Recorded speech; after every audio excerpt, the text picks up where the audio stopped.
الحمدللہ وحدہ والصلاة والسلام علی من لا نبی بعدہ اللہم صلی علی محمد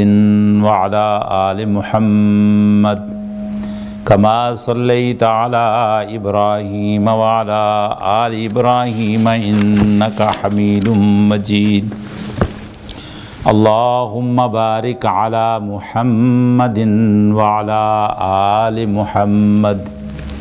کما بارکت علی ابراہیم وعلی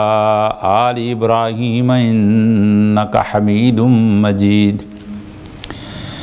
اعوذ باللہ السمیع العلیم وبوجہہ الکریم وسلطانہ القدیم من الشیطان الرجیم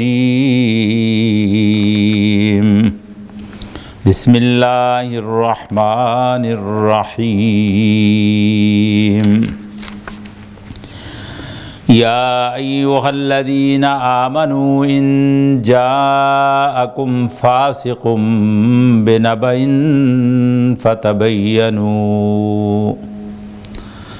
فتبینوا ان تصیبوا قوما بجہالۃ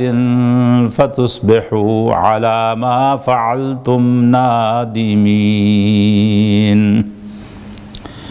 قال النبی صلی اللہ علیہ وسلم کفا بالمرء کذبا ان یحدث بکل ما سمع او کما قال صلی اللہ علیہ وسلم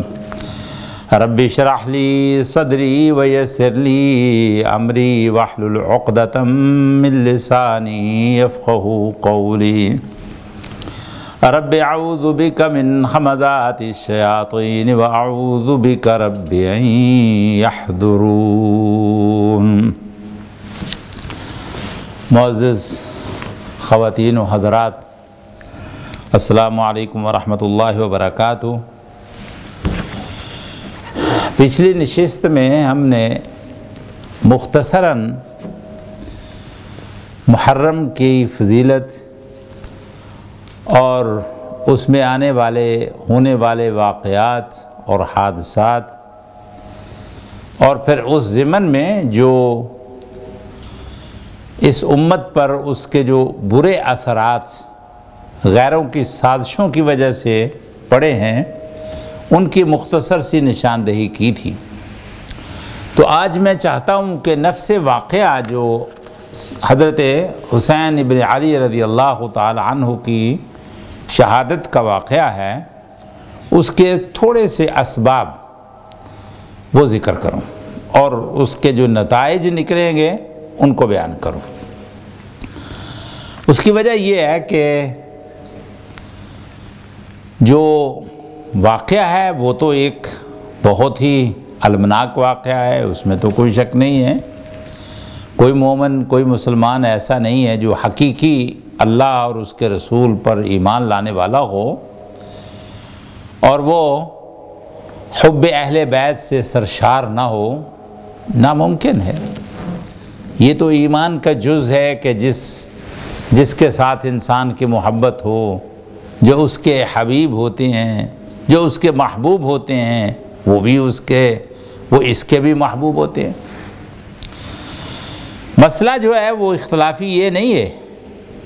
حضرت حسین رضی اللہ تعالیٰ عنہ کی شہادت کی المنا کی، اس کی قربنا کی، وہ اس پر جو دلی افسوس ہے اس کا کوئی اختلاف نہیں ہے، نہ ہی اس غم میں رونے پر کسی کو کوئی اختلاف ہے۔ جب بھی آدمی ان نیک اور پاک باز ہستیوں کے ساتھ ہونے والے اس ظلم کی داستان کو دیکھتا اور پڑھتا ہے تو کوئی آدمی ایسا نہیں ہے کہ جس کی آنکھ سے آنسو نہ بہتے ہوں۔ یہ ایک فطری اور طبیعی چیز ہے۔ مسئلہ اس سے نہیں ہے،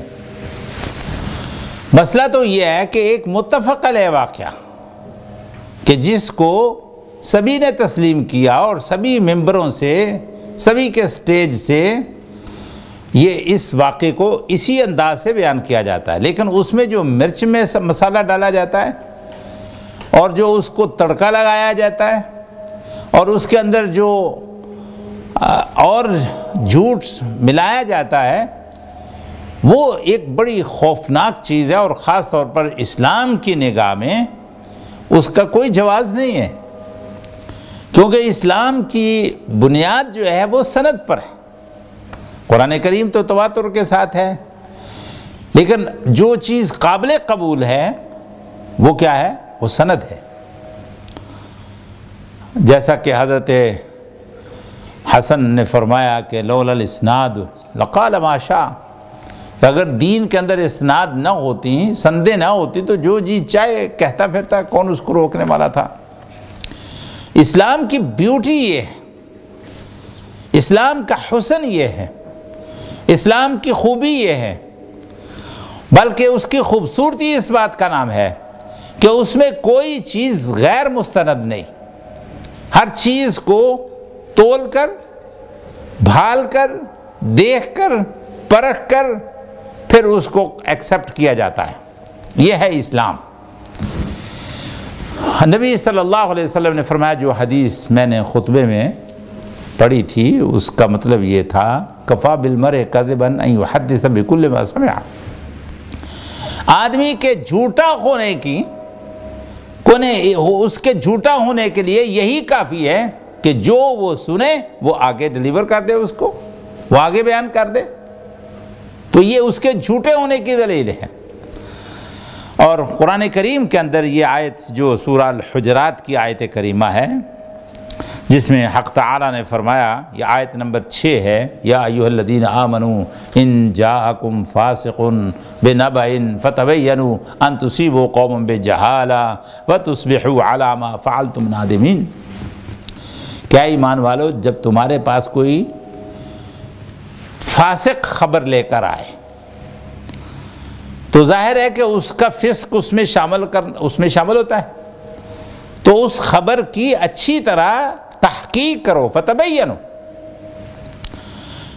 ان تصیبوا قوما بجہالہ، یہ نہ ہو کہ تمہارا کسی قوم کے ساتھ پھڈا پڑ جائے بے علمی کی وجہ سے، فتصبحوا علی ما فعلتم نادمین، اور اس کے جو رزلٹ نکلے گا اس میں تمہیں ندامت محسوس ہوگی، تو اس سے بچو۔ تو یہ ہے اسلام کا اصول کہ جب کوئی خبر آتی ہے وہ اس خبر کی تحقیق کی جاتی ہے اور اس خبر کو پوری طرح چھان پھٹک کر لیا جاتا ہے۔ تو یہ جو کربلا کا واقعہ ہے، اس میں موٹی موٹی باتیں تو سارے اسٹیجوں سے بیان ہوتی ہیں، میں انہی نکات کو ہائی لائٹ کروں گا کہ جو اتفاقی ہیں، اور اس میں کسی نے کوئی نکتہ چینی نہیں کی، بلکہ ان کو سب نے اس کو قبول کیا ہے کہ واقعی ایسے ہوا۔ مثلا حضرت امیر معاویہ رضی اللہ تعالیٰ عنہ حضرت علی کی شہادت کے بعد حضرت حسن خلیفہ ہوئے تو 6 مہینے وہی چپقلش پہلے والی رہی، تو حضرت حسن رضی اللہ تعالیٰ عنہ نے ایسے کیا کہ حضرت امیر معاویہ کو پیشکش کر دی کہ آپ خلیفہ بن جائیں، ہم یہ امت کے اندر خون خرابہ نہیں چاہتے۔ تو انہوں نے بیعت کر لی، حضرت حسن رضی اللہ تعالیٰ عنہ نے امیر معاویہ رضی اللہ تعالیٰ عنہ کو بحیثیت خلیفہ کے تسلیم کر لیا، اور پوری امت اس فیصلے سے خوش ہوئی، اور اس کو کہا جاتا ہے یہ صلح کا سال تھا، عام الصلح، صلح کا سال تھا یہ، کیونکہ صلح کو کون پسند نہیں کرتا، ہر ایک کوئی پسند کرتا ہے کہ یہ بہت اچھی چیز ہے اور اس کا بہت بڑا اثر ہوتا ہے کسی بھی قوم کے مزاج پر، اس کے مستقبل پر، اس لیے ہر آدمی جو ہے وہ اس بات کو پسند کرتا ہے۔ وَالصُّلْحُ خیر، قرآن نے بھی کہا صلح جو خیر ہے۔ تو حضرت حسن رضی اللہ تعالیٰ عنہ نے ان کو خلیفہ مان لیا، اور ابن طبریہ میں بھی یہ اس بات کو ہائی لائٹ کیا گیا کہ جب لوگوں نے کہا حضرت حسن کو کہ تم نے یہ کیا کر دیا، تو انہوں نے کہا اخترت العار علی النار، کہ میں نے عار تو لے لی ہے لیکن آگ سے بچ گیا۔ تو حضرت حسن رضی اللہ تعالیٰ نے امیر معاویہ کے ہاتھ پر بیعت کر لی، تو حضرت امیر معاویہ رضی اللہ تعالیٰ عنہ نے آخر وقت میں یزید کے لیے، اپنے بیٹے کے لیے جو خلافت کا وعدہ لیا، بیعت لی لوگوں سے، اور اس میں سب کچھ انہوں نے کلیئر کر دیا سب لوگوں کے لیے، اور بڑے بڑے اکابر صحابہ کی موجودگی میں یہ بات ہوئی ہے، اور بیعت ایسے تو نہیں لی گئی، پوری عالم اسلام نے اس کو تسلیم کیا، خلیفہ تسلیم کیا۔ مسئلہ اچھا برا یہ ہم نہیں، اس میں نہیں پڑھتے ہم، کیونکہ یزید کا معاملہ جو ہے وہ حضرت حسن رضی اللہ، حضرت حسنین کریمین سے بہت مختلف ہے۔ ہم نہ اس کو کوئی بزرگ مانتے ہیں، نہ اس کو کوئی گالیاں دیتے ہیں، ہمارا اس کے ساتھ کوئی لنک نہیں ہے۔ بہرحال وہ خلیفہ تھا، سب نے تسلیم کیا۔ 4 آدمیوں نے اس کو نہیں مانا، اور حضرت امیر معاویہ نے اپنے بیٹے کو بتا دیا تھا کہ یہ 4 آدمی یہ آدمی ہیں، اور یہ جو ہے وہ بیعت نہیں کرتے۔ ان میں حضرت عبداللہ بن عمر ہیں، لیکن عبداللہ بن عمر جو ہیں وہ بڑے نیک آدمی ہیں، صالح آدمی ہیں، ان سے کوئی خطرہ نہیں ہے تمہیں، وہ نیک بندے ہیں، اللہ کے ذکر و اذکار میں لگے رہتے ہیں۔ اور حضرت ابن عباس جو ہیں وہ قرآن کے بڑے عالم ہیں، قرآن کے مفسر ہیں، حبر الامہ ہیں، تو اس لیے ان سے بھی آپ کو کوئی خطرہ نہیں ہے۔ اسی طرح حضرت عبداللہ بن مسعود ہیں، یا حضرت حسین ہے رضی اللہ تعالیٰ عنہ۔ حضرت حسین جو ہیں وہ جو کچھ بھی ہو جائے بہرحال ہمارے لیے قابل احترام ہیں، وہ رسول اللہ صلی اللہ علیہ وسلم کے نواسے ہیں، ان کی قرابت داری ہے، رشتہ داری ہے حضور کے ساتھ۔ تو گویا کہ اس چیز کو انہوں نے بھی ہائی لائٹ کیا۔ اور حضرت عبداللہ بن زبیر جو ہیں وہ سیاسی مزاج رکھتے ہیں، اس لیے ان سے تمہیں خطرہ ہوگا۔ تو ان 4 آدمیوں کی نشاندہی کر دی تھی، لیکن ان 4 کا جو رویہ تھا وہ کیا تھا؟ کیا انہوں نے علم بغاوت بلند کیا؟ کیا انہوں نے لوگوں کو اپنے ساتھ میں لایا؟ کو انہوں نے اعلان جہاد کیا تھا؟ ہرگز نہیں۔ ٹھیک ہے، اختلاف رائے ہے، انہوں نے اس کو اپنی جگہ پر باقی رکھا۔ تو یزید کی خلافت جب وہ منعقد ہو گئی اور سارے لوگوں نے بیعت کر لی، جن میں بڑے بڑے اکابر صحابہ بھی تھے اور امہات المومنین بھی تھیں، انہوں نے بھی اس کو لان تان نہیں کی، انہوں نے بھی اس سے بغاوت کا اعلان نہیں کیا، تو حضرت حسین رضی اللہ تعالیٰ عنہ ان سے جب پوچھا گیا تو انہوں نے 1 رات کی مہلت مانگی کہ مجھے کچھ چانس دو، مجھے مہلت دو، میں اپنے ساتھیوں سے مشورہ کروں اور اس کے بعد میں کوئی فیصلہ کروں گا۔ تو اسی رات حضرت حسین رضی اللہ تعالیٰ عنہ وہ نکل گئے مکے کی طرف، اور بعض کہتے ہیں کہ اسی زمانے میں کوفے سے ان کو خط آنے شروع ہوئے، اور 1 2 10 20 یعنی مسلسل خط آ رہے ہیں۔ انہوں نے حضرت عبداللہ بن عمر رضی اللہ تعالیٰ عنہ سے مشورہ کیا، ان کو خطوط دکھائے، تو حضرت عبداللہ بن عمر نے کہا کہ ان لوگوں کا جو کوفی ہیں ان سے وفا کی کوئی امید نہیں ہے، لہذا آپ خواہ مخواہ ان کے پیچھے مت جائیے گا۔ حضرت حسین رضی اللہ تعالیٰ عنہ کا کچھ پلان کیا تھا؟ امام ابن تیمیہ رحمۃ اللہ علیہ فرماتے ہیں کہ کوئی کلیئر بات نہیں ہوئی، کوئی سامنے نہیں بات آئی کہ وہ کیا چاہتے تھے۔ جو ان کے اس رویے سے معلوم ہوتا ہے کہ وہ یہ دیکھنا چاہتے تھے کہ وہاں کے لوگ اگر ساتھ دیتے ہیں تو خلافت ہو جائے، لیکن اگر نہیں دیتے تو کم از کم میں ان کو روک سکوں۔ ہم یہی حسن ظن رکھ سکتے ہیں، اور حالات بھی ایسے ہی تھے۔ تو حضرت حسین رضی اللہ تعالیٰ عنہ جب مکے آ گئے ہیں تو مکے میں بھی جو ان کے رشتہ دار تھے انہوں نے ان کو روکا، اور حضرت عبداللہ بن عباس جیسے جلیل القدر صحابی ہیں، عالم ہیں، ترجمان ہیں، مفسر قرآن ہیں، انہوں نے بھی حضرت حسین کو روکا اور ساتھ نہیں دیا۔ اب یہاں پر ٹھہر کر بات کو سمجھیے گا کہ یہ جو کہا جاتا ہے اسلام زندہ ہوتا ہے کربلا کے بعد، اور سرداد ونداد دست در دست حسین حقہ کے بنا الہ الہ ہست حسین، تو یہ ساری غلط فہمیاں اور مس انڈرسٹینڈنگ بلکہ جہالت کا نتیجہ ہے۔ یہ جنگ کوئی اسلام کفر کی جنگ نہیں تھی، یہ حق اور باطل کی جنگ نہیں تھی، بلکہ یہ ایک غلط فہمی تھی جو کوفے والوں کے خطوط کی وجہ سے پیدا ہو گئی تھی۔ اگر یہ حق و باطل کی جنگ ہوتی، اگر یہ کفر اور اسلام کا مارکا ہوتا، تو ان صحابہ اکرام رضوان اللہ علیہ مجمعین کے بارے میں آپ کا کیا خیال ہے کہ جنہوں کی پوری زندگی اللہ کی راہ میں جہاد کرنے کے نیت سے گزری، اور ان کے لیے سب سے محبوب کام یہ تھا کہ وہ رب کی راہ میں قربان ہو جائیں اور جنت کی بلند منزل حاصل کریں۔ وہ واقعہ احد کا تو سب کو معلوم ہے کہ 4 کھجوریں تھیں ان صحابی کے پاس، ادھر سے آواز آئی کہ جہاد الجہاد الجہاد۔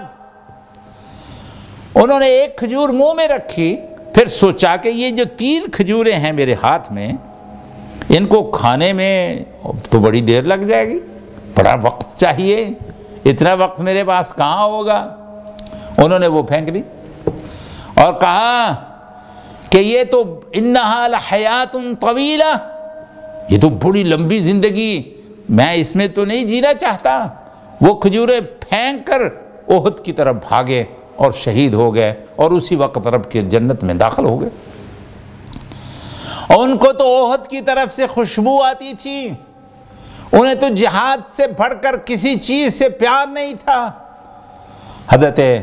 ابو ایوب انصاری رضی اللہ تعالیٰ عنہ، جو نبی صلی اللہ علیہ وسلم کے میزبان تھے، بڑھاپے میں، اب جب وہ جنگ قسطنطنیہ، وہ غزوہ قسطنطنیہ ہوا ہے تو اس میں وہ شریک ہونے کے لیے چل پڑے، تو بیٹوں نے کہا کہ آپ کہاں جا رہے ہیں، اتنے بوڑھے ہیں، ساری زندگی آپ نے نیکیاں کی۔ انہوں نے کہا کہ اگر آخری نیکی بھی جہاد ہو جائے تو اس سے بڑی اور کیا سعادت میرے لیے ہو سکتی ہے۔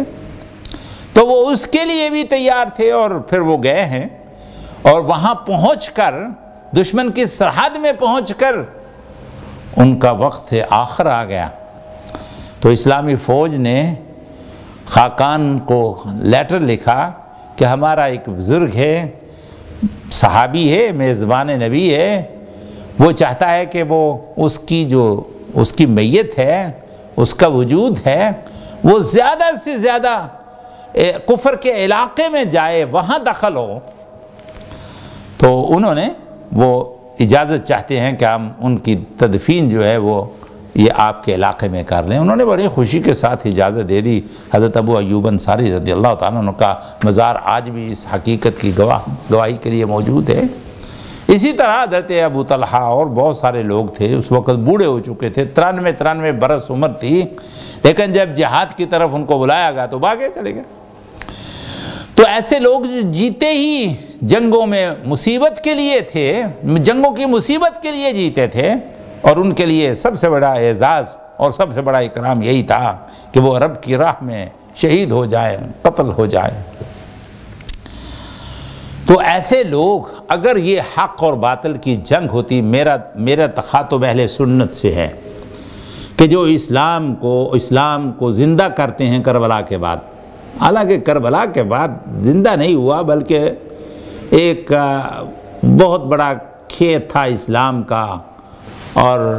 بہت بڑی ایک بلڈنگ تھی جس کو نقصان پہنچا۔ تو یہ کوئی حق اور باطل کی جنگ نہیں تھی۔ اگر یہ حق اور باطل کی جنگ ہوتی تو اصحاب رسول وہ ضرور حضرت حسین رضی اللہ تعالیٰ عنہ کا ساتھ دیتے۔ اگر یہ حق و باطل کی جنگ ہوتی تو حضرت حسین رضی اللہ تعالیٰ عنہ کے جو چچا زاد تھے، جو بھائی تھے، جو کزن تھے، جو رشتہ دار تھے، ابن عباس وغیرہ، وہ بھی ساتھ چلتے۔ لیکن انہوں نے تو پورا کوشش کی ہے کہ ان کو روکا جائے اس سے۔ وہ کیسے ہم کہہ سکتے ہیں کہ وہ انہوں نے اس کو قبول نہیں کیا؟ حق و باطل کی یہ جنگ نہیں تھی، یہ ایک مس انڈرسٹینڈنگ تھی، ایک کوفے والوں کی طرف سے جو ایک دھوکہ دیا گیا، یہ اس کا شاخسانہ تھی۔ اور پھر اگر حق و باطل کی ہی جنگ ہوتی تو جب مدینے سے یہ قافلہ چلا ہے تو کون تھے حضرت حسین رضی اللہ تعالیٰ عنہ کے ساتھ؟ کیا اہل مکہ تھے؟ کیا اہل مدینہ تھے؟ فیو پیپل تھے، اور پھر ان کے ساتھ بال بچے تھے، عورتیں تھیں۔ اگر یہ جنگ کے لیے نکلتے تو یہ اس طرح اجتماع تو نہ ہوتا نا، یہ کیسے ہو سکتا ہے کہ آدمی بال بچوں کو بھی ساتھ لے جائے کہ وہ بھی جا کر کیا کریں گے؟ یعنی حضرت حسین رضی اللہ تعالیٰ عنہ کے وہم و گمان میں بھی یہ بات نہیں تھی کہ یہ واقعہ اور حادثہ ہو سکتا ہے۔ اور راستے میں فرزدق جو شاعر اہل بیت شمار ہوتا ہے، اس نے بھی کہا، جب اسے پوچھا گیا کہ کوفے والوں کا کیا حال ہے، انہوں نے کہا جی ان کے دل تو ہو سکتا ہے تمہارے ساتھ ہو، لیکن ان کی تلواریں حکمرانوں کے ساتھ ہوتی ہیں، وہ بغاوت نہیں کر سکتے۔ تو گویا کہ اس نے بھی یہی میسج دیا کہ آپ نہ جائیے گا ورنہ کو خیر کی خبر نظر نہیں آتی۔ لیکن حضرت حسین رضی اللہ تعالیٰ عنہ چلے گیا اور انہوں نے مسلم بن عقیل کو، اپنے کزن کو، چچا زاد کو بھیج دیا کہ وہ جا کر میری طرف سے دیکھیں، وہاں کے حالات کا جائزہ لیں کہ کیا لوگ واقعی یہ چاہتے ہیں کہ جس طرح وہ اپنے خطوں میں لکھتے ہیں کہ آئیے فصل تیار ہے آپ کاٹ لیجئے، ہم آپ کے لیے یہ کرنا چاہتے ہیں وہ کرنا چاہتے ہیں، کیا واقعی وہ اپنے قول میں سچے ہیں؟ تو حضرت حسین رضی اللہ تعالیٰ نے مسلم بن عقیل کو بھیج دیا، اور مسلم بن عقیل کے ساتھ جو کچھ ہوا ساری تاریخ جانتی ہے کہ کیا ان کے ساتھ کیا ظلم ہوا۔ جب یہ خبر حضرت حسین رضی اللہ عنہ کو ملی، ان کے ساتھ جو ظلم ہوا، تو حضرت حسین نے اپنے ساتھیوں کو بلایا اور ان سے کہا کہ ہمیں واپس چلے جانا چاہیے، ہمارے اوپر کوفے والوں کی بے وفائی، ان کی بے لحاظی، ان کی غداری واضح ہو چکی ہے، اب ہمیں مزید آگے سفر نہیں جاری رکھنے چاہیے۔ تو وہ کہنے لگے کہ جناب دیکھیے، پہلے سارے آپ کو روکتے رہے، آپ نہیں رکے، اب ہمارا بھائی یا ہمارا باپ قتل ہو گیا ہے اور اب آپ کہتے ہیں کہ ہم واپس جائیں، یہ تو ہماری حمیت اور غیرت کے خلاف ہے، کیونکہ عربوں کے اندر اس طرح کی جو غیرت و حمیت تھی وہ ایک معروف بات تھی، وہ کسی بھی مرحلے میں آ کر شکست تسلیم کرنا وہ اپنی اہانت سمجھتے تھے۔ اور بڑا مشہور واقعہ ہے کہ ایک آدمی مکے والوں میں سے تھا اور اس کا گھوڑا بہت تیز رفتار تھا، پورے عرب میں اس کی شہرت تھی، اس کو کوئی چور لے گیا۔ اب صبح وہ اٹھا تو اسے پتہ چلا کہ میرا گھوڑا چوری ہو گیا، تو وہاں کسی کو ڈھونڈنا کو مشکل لیے، صحرا ہے، وہاں کون سی آبادی ہے کہ جہاں چھپ جائے گا، تو وہ گھوڑا لے کر اپنا اس کے پاس اس کے پیچھے چلا، کافی دور جا کر اس نے دیکھا کہ وہ گھوڑا بڑا آہستہ آہستہ چل رہا ہے، تو اس کو بڑی غیرت آئی کہ میرا اتنا تیز رفتار گھوڑا اور یہ چل نہیں رہا، یہ تو توہین ہے اس گھوڑے کی اور میری۔ تو وہ برداشت نہیں کر سکا، اس نے اونچی آواز سے کہا، او جانے والے، اگر اس گھوڑے کو رفتار دینا چاہتے ہو تو اس کا جو کوڈ ورڈ ہے، جو اس کا پاس ورڈ ہے، وہ یہ ہے کہ اس کا دایاں کان جو ہے اس کو مروڑو۔ اب اس نے جب گھوڑے کا کان، وہ دایاں کان مروڑا تو وہ ایس ہوا ہو گیا، بھاگ گیا، اب یہ بھی اس کو نہیں پکڑ سکا۔ تو لوگوں نے پوچھا کہ جب تم اس کے قریب پہنچ گئے تھے تو اس کو پکڑ لیتے، گھوڑا بھی اس سے واپس لے لیتے، تو کہنے لگا نہیں، میری غیرت نے یہ گوارا نہیں کیا کہ میرا گھوڑا جو عرب کے اندر اتنا مشہور تھا وہ اتنا سہجے سہجے جا رہا ہو، سہما سہما جا رہا ہو، میرا دل میں برداشت نہیں کر سکا۔ یہ تھی وہ قوم، عربوں کی یہ قوم تھی کہ جو اس طرح غیرت کھاتی تھی، جائز نہیں یا ناجائز، بہرحال حمیت الجاہلیہ کا قرآن میں بھی ذکر آیا۔ تو اس طرح یہ وہ مسلم بن عقیل کے جو بیٹے تھے یا اس کے بھائی تھے، انہوں نے کہا کہ نہیں، ہمارا بھائی مارا گیا ہے، ہم اس کے قتل کا، اس کے خون کا بدلہ لیے بغیر یہاں سے نہیں ٹلنے والے، اب آپ کی مرضی ہے، آپ ساتھ جائیں یا نہ جائیں۔ حضرت حسین نے شرافت کی وجہ سے کہا کہ تم نے میرا ساتھ دیا، میں تمہارا ساتھ کیسے چھوڑ سکتا ہوں، چلو چلتے۔ یہاں ٹھہر کر پھر اس پوائنٹ پر غور کیجئے کہ اگر یہ حق و باطل کی جنگ تھی، اگر یہ اسلام اور کفر کی جنگ تھی، اگر یہ اتنا بڑا معرکہ تھا کہ جس کے اوپر زندگی اور موت کا انحصار تھا، تو حضرت حسین رضی اللہ تعالیٰ عنہ نے یہاں بھی اپنے آپ کو وِدڈرا کرنے کے لیے پیشکش کی یا نہیں کی، اور اگر کی تو کیوں کی؟ کیونکہ ان کے سامنے یہ وہ چیزیں نہیں تھی جو آج کل یا بعد میں آنے والے ذاکروں کے ذہن میں ہیں، اس وقت وہ چیزیں نہیں تھیں ان کے ذہن میں۔ اور اس کے بعد پھر اب ہم آگے چلتے ہیں، جب آپ کربلا کی زمین کے قریب پہنچے تو وہاں پر عمر بن سعد یہ کمانڈر تھا، اور اس وقت رومیوں کے ساتھ جنگ میں تھا، ترکی کے قریب کسی محاذ پر تھا۔ اس کو دربار خلافت سے آرڈر ملا کہ تم واپس آؤ، اور یہ واقعہ ہے کہ حسین وہاں سے چل پڑے ہیں مدینے سے، تو ہم ان کو روکنا چاہتے ہیں، اور تمہارے پاس بڑی سیاست ہے، بڑی عقل ہے، بڑی تدبیریں ہیں تمہاری، اور تم ان کو واپس رکھو۔ تو کہتے ہیں کہ اس نے پہلے انکار کیا کہ میں یہ کام نہیں کر سکتا، وہ نواسہ رسول ہے، ان کے ساتھ میں کہاں اور وہ کہاں۔ تو یہ بہت دلیر تھے، بڑے شجاع تھے، بڑے بہادر تھے، اور بڑا ایک یعنی جس کو اللہ تعالیٰ نے بڑی عقل عطا کی ہوئی تھی، یہ کمانڈر، وہ اس کو گورنر کا معاون یا کمانڈر ان چیف بنا کر بھجوا دیا گیا۔ اب اس نے آ کر حضرت حسین رضی اللہ تعالیٰ عنہ کو کوشش کی ہے کہ ان کا جی جب تک خلافت کی طرف سے آپ کو اس میں کوفے میں داخل ہونے کا اذن نہ ملے، میں کچھ نہیں کر سکتا، کیونکہ خطرہ تھا کہ اگر حضرت حسین بنفس نفیس کوفہ میں تشریف لے آئیں گے تو چاہو نہ چاہتے ہوئے بھی اہل کوفہ کو ان کا ساتھ دینا پڑے گا، اور پھر جب ان کے خطوط ان کو دکھائیں گے، کیونکہ اس ساری موومنٹ سے دربار خلافت آگاہ تھا، ایسی کوئی بات نہیں تھی،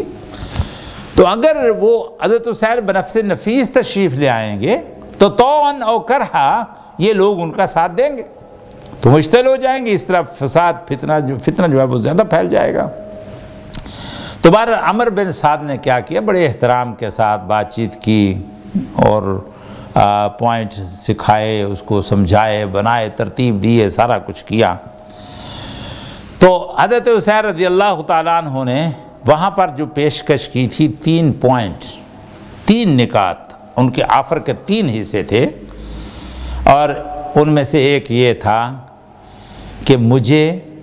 واپس جانے دو۔ نمبر 2، اگر تم نے بیعت لینی ہے یزید کے لیے، اس کو خلیفہ ماننے کے لیے، تو میں براہ راست یزید کے ہاتھ پر بیعت کروں گا، مجھے جانے دو۔ یہ بھی بالکل اتفاقی بات ہے، کسی نے اس سے اختلاف، میں وہی پوائنٹ بیان کر رہا ہوں جس سے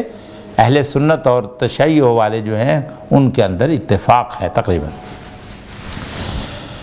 اور تیسرا پوائنٹ یہ ہے کہ اگر مجھے تم نہ واپس جانے دیتے ہو، کہ اگر میں واپس گیا تو تمہیں خطرہ یہ ہوگا کہ وہاں اپنی فوج تیار کر لو گے، مکے والوں کو بتا کر، مدینے والوں سے بندے اکٹھے کر لو گے، آخر تمہاری بڑی شان ہے، مدینے کے اندر بڑی ویلیو ہے، حسین رضی اللہ تعالیٰ نواسہ رسول ہے، اہل بیت ہے، ہر آدمی آپ سے محبت کرتا ہے، تو یہ نہ ہو کہ یہ بغاوت مزید پھیل جائے۔ اس لیے وہ حکومت اپنا سوچتی ہے، اس نے اپنے تحفظ کرنا ہوتا ہے، اس نے حکومت چلانی ہوتی ہے، تو یہ بھی اس کی بھی انہوں نے اجازت نہیں دی۔ اور دوسرا جو تھا کہ وہ حضرت حسین رضی اللہ تعالیٰ عنہ کا مطالبہ تھا کہ مجھے یزید کے ساتھ بات کرنے دو، میں اس کے پاس پہنچ جاتا ہوں اور وہ جیسے کہے گا میں کر لوں گا، اور بعض میں صاف الفاظ بھی ہیں کہ انا ابایع علی ید یزید، کہ میں یزید کی بیعت وہاں کر لوں گا، اور اگر یہ بھی تمہیں منظور نہیں ہے تو تم ایسے کرو، مجھے کسی اسلامی سرحد، اس زمانے میں رومیوں کے ساتھ جنگ ہو رہی تھی، یا جہاں آج کل استنبول ہے، قاہرہ میں، انقرہ میں، استنبول وغیرہ، اس علاقے میں جنگ تھی، حضرت حسین نے کہا مجھے وہاں جانے دو۔ اب جو صحیح روایت ہے وہ یہ کہ جب یہ 3 پوائنٹ سیدنا حسین رضی اللہ تعالیٰ عنہ کے گورنر کے پاس پہنچے، عمر بن سعد نے، کمانڈر نے گورنر کو پہنچا دیے، تو ابتدائی جو خبر ہے وہ یہ ہے کہ گورنر خوش ہوا کہ چلو یہ جو بلا تھی، ہمارے سر پر ایک بڑی مصیبت تھی، حضرت حسین رضی اللہ تعالیٰ عنہ کے ساتھ جو عقیدت و احترام ہے امت کو، اس کی وجہ سے جو فتنہ پھیلنے کا خطرہ تھا، جو فساد کا اندیشہ تھا، اللہ نے ہمیں بچا لیا۔ تو اس نے اپنے ساتھیوں کو بتایا کہ یہ پوائنٹ ہیں اور ہم ان پر غور کر سکتے ہیں۔ اب دیکھیے کہ تقدیر بہرحال بڑی غالب اور بڑی زبردست چیز ہوتی ہے۔ ابن زیاد کا بھی پروگرام یہی تھا کہ ان تینوں پوائنٹ کو مان لیا جائے، ان میں سے کسی ایک پر ہم ساتھ کر سکتے ہیں، لیکن ایک آدمی تھا وہاں پر جو بڑا اپنے آپ کو بڑا مقتدر سمجھتا تھا، اور تھا بھی، اس کے دربار میں اس کی بڑی ویلیو تھی، اور نام بھی عجیب سا، شمر یا شمر ذی الجوشن اس کا نام تھا، پتہ نہیں کوئی ایرانی تھا کون تھا۔ تو وہ اس نے کہا کہ دیکھو یہ تو تمہاری توہین ہو جائے گی اگر حسین کو بھجوا دیا جائے یزید کے پاس، اور یزید کے ہاتھ میں وہ خود ہاتھ دینے کے لیے تیار ہو، اگر ہم اس شرط کو مان لیتے ہیں تو یہ تو تمہاری بے عزتی ہے کہ لوگ کہیں گے کہ ابن زیاد تو اس قابل ہی نہیں تھا کہ اس کے ہاتھ پر بیعت کی جاتی، تو اب لوگ بھی تمہاری بیعت کو توڑ دیں گے اور ایک بغاوت پھیل جائے گی، ایک اچھا تاثر حکمران کے بارے میں لوگوں کے دل میں نہیں پیدا ہو، تو لہذا اس شرط کو تسلیم نہ کیا جائے۔ تو پھر اس نے عمر بن سعد کو معزول کر دیا، اور اسی شمر کو کہتے ہیں کہ یہ وہ جو عبداللہ بن سبا تھا نا، یہودی، جو اسلام کا لبادہ لوڑ کر امت کے اندر داخل ہوا، اور اس نے اسلام کے پورے مزاج کو بدلنے کی ایسی ہی کوشش کی جیسی کہ سینٹ پول نے حضرت عیسیٰ علیہ السلام کے دین کو تبدیل کر دیا تھا۔ اسلام کی بجائے اس نے اس کو کرسچینٹی میں تبدیل کر دیا تھا۔ ایک آدمی تھا، اور اس قدر وہ لفاظ، اتنا ہیوی برین والا آدمی تھا کہ اس نے پورے اسلام کی وہ شکل جو حضرت عیسیٰ علیہ السلام کے دین کی حیثیت اختیار کر چکی تھی، اس کو چینج کر دیا، اس کا بنیادی عقیدہ بدل دیا، توحید کو تثلیث میں بدل دیا، اور بنی آدم کے ان کے گناہوں کا کفارہ وہ عیسیٰ علیہ السلام کی سولی میں اس نے تلاش کر دیا، وغیرہ وغیرہ۔ جو عیسائیت جو آج یہ جو شکل موجود ہے، یہ عیسیٰ علیہ السلام کی نہیں ہے، بلکہ یہ اسی آدمی کی ہے، ایک آدمی کی، سینٹ پال کی۔ تو اس لحاظ سے یہی اسلام کو بھی چینج کرنا چاہتا تھا، کیونکہ یہ یہودی بدبخت ہے، پوری دنیا، ان کا جو پورا کریکٹر ہے، پوری ان کی جو ہسٹری ہے، وہ اسلام دشمن ہسٹری ہے۔ اب بھی دنیا کے اندر جتنے فلسفے پیدا ہوتے ہیں، جتنے تخلیق کیے جاتے ہیں کہ انسان بندر تھا، بندر کی اولاد تھا، آدم کی اولاد نہیں تھا، یہ بندر کی اولاد تھا۔ اسی طرح مسولینی کا اور جو روس کے جتنے بھی وہ ماؤ وغیرہ، لینن تھے، ان کی جو جتنے بھی فلسفے تھے، سب اس کی بنیاد یہودیوں نے ڈالی۔ یعنی اللہ تعالیٰ کو تسلیم نہ کرنا، الحاد کی جو فضا پیدا کی دنیا کے اندر، یہ بیماری جو انہوں نے وائرس پھیلایا، یہودیوں نے پھیلایا۔ تو ہر فتنے کے بیہائنڈ میں یہودی جو ہے ان کا ہاتھ کارگر ہوتا ہے، اور یہ وہی قوم ہے جس کو اللہ تعالیٰ نے اپنی لعنت اور غضب کا نشانہ بنایا اور اس کا حقدار قرارا۔ غضب علیہم ولعنہم، اللہ تعالیٰ نے ان پر ناراضگی کا اظہار فرمایا، ان پر لعنت کی، اور وجعل منہم القردۃ والخنازیر، ان کو قردہ اور خنازیر، بندر اور سور بنا دیا۔ یہ وہی ملعون قوم ہے آج بھی۔ آپ دیکھیں چھوٹا سا اسرائیل بن گیا اور فلسطین کے دل کے اندر وہ جم کے بیٹھا ہوا ہے، مسلمان اتنی سلطنتیں کچھ بھی نہیں کر سکتے اس کا، الا بحبل من اللہ وحبل من الناس۔ کچھ اللہ کی طرف سے مہلت ہے اور کچھ اس کے سرپرستوں کی طرف سے مہلت ہے اس کو۔ تو یہ ہے فیو پیپل، لیکن ان کی جو خباثت ہے، ان کی جو تدابر ہے اور تدامر ہے، وہ بڑا خوفناک اور بڑا خطرناک ہے۔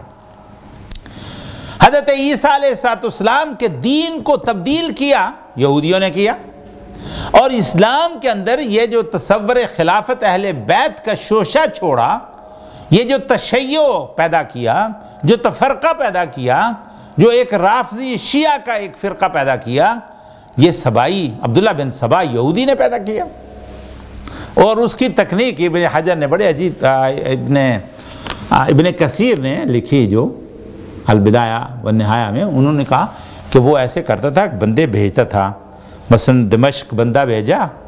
تو اس کے گورنر، دمشق کے گورنر کے خلاف نہیں وہ سازش کرتے، بلکہ جو ادھر ہوتے نا شام کا گورنر، اس کے خلاف بڑا ایسا ہے، بڑا ویسا ہے، بڑا یہ ہے، بڑا وہ ہے، اور جیسے وہ برا ہے اسی طرح خلیفہ جو ہے وہ برا ہے۔ حضرت عثمان کے بارے میں وہ اس طرح کی بیہودیاں پھیلاتا تھا۔ تو جو مقامی گورنر ہوتا تھا اس کے خلاف نہیں، اس کے خلاف دوسرے شہر کے اندر جو لوگ ہوتے تھے وہ اس کے خلاف ہوا کرتے تھے، اور اس کی وساطت سے وہ خلیفہ رسول پر وار کرتے تھے کہ بھئی اسی نے اس کو اپائنٹمنٹ کیا ہے، لہذا یہ سارا فتنہ فساد جو ہے انہی کی طرف سے آیا ہوا ہے۔ تو اس طرح اس عبداللہ بن سبا یہودی نے اس امت کو تبدیل کرنے کی کوشش کی، اس کے اندر یہ مسئلہ خلافت کا شروع کر دیا اور اس طرح کی باتیں ڈال دی ہیں، اور عصبیت جو جاہلیت کی عصبیت تھی جو اسلام نے مٹا ڈالی تھی، نبی صلی اللہ علیہ وسلم کی جد و جہد سے جو یہ عصبیت جاہلیت تھی جو اپنی موت مر چکی تھی، اس بدبخت نے اس کو دوبارہ زندہ کر دیا۔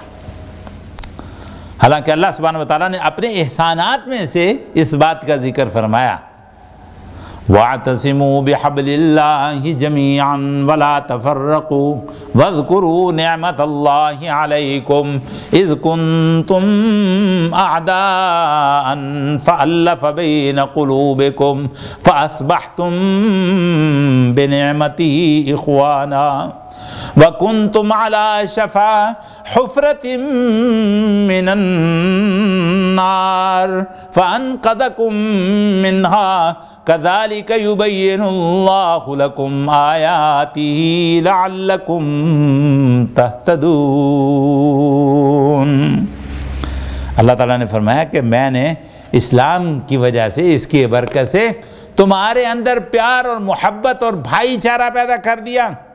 تم دشمن تھے ایک دوسرے کے، میں نے سجن بنا دیا۔ تم دوسرے کی جان لینا چاہتے تھے، اب جان قربان کرنے کے لیے بھی تیار ہو گئے۔ اور اس میں صحابہ اکرام رضوان اللہ علیہ مجمعین کا جو طریقہ کار تھا وہ ظاہر ہے ساری دنیا کو جانتی تھی کس طرح مواخات کا ہے۔ پوری اسلام کی نہیں، پوری دنیا کی ہسٹری میں اس طرح کبھی نہیں ہوا جس طرح صحابہ اکرام رضوان اللہ علیہ مجمعین نے مکے سے آنے والے اپنے مہاجر بھائیوں کو اس ملک میں بسانے کے لیے کوشش کی۔ تو اللہ تعالیٰ نے فرمایا یہ میری نعمت تھی،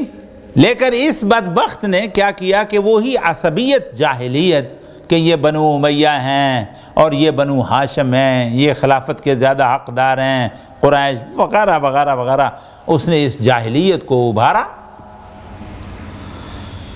اور اس کا انجام پھر جانتے ہیں کیا، وہ اس کو آگ میں جلا دیا گیا تھا، کیونکہ یہی اس کا انجام تھا۔ تو اس آدمی نے ہر جگہ پر ایجنٹ چھوڑے ہوئے تھے، ان ایجنٹوں میں سے ایک یہ بھی تھا شمر یا شمر جو بھی اس کا نام تھا۔ تو اس آدمی نے حضرت حسین رضی اللہ تعالیٰ عنہ کے کسی پوائنٹ کو ماننے سے انکار کر دیا، کیا ایسا نہیں ہو سکتا، تم ان کو مجبور کرو کہ جنگ، اگر وہ سیدھے طریقے سے نہیں مانتے تو جنگ کے ساتھ منواؤ۔ اور اس سے بھی آگے بعض شیعہ علماء جو ہیں، جو جن کا بڑا نالج ہے تاریخ پر، ہسٹری پر جن کی بڑی نظر ہے، ان کا بھی کہنا ہے کہ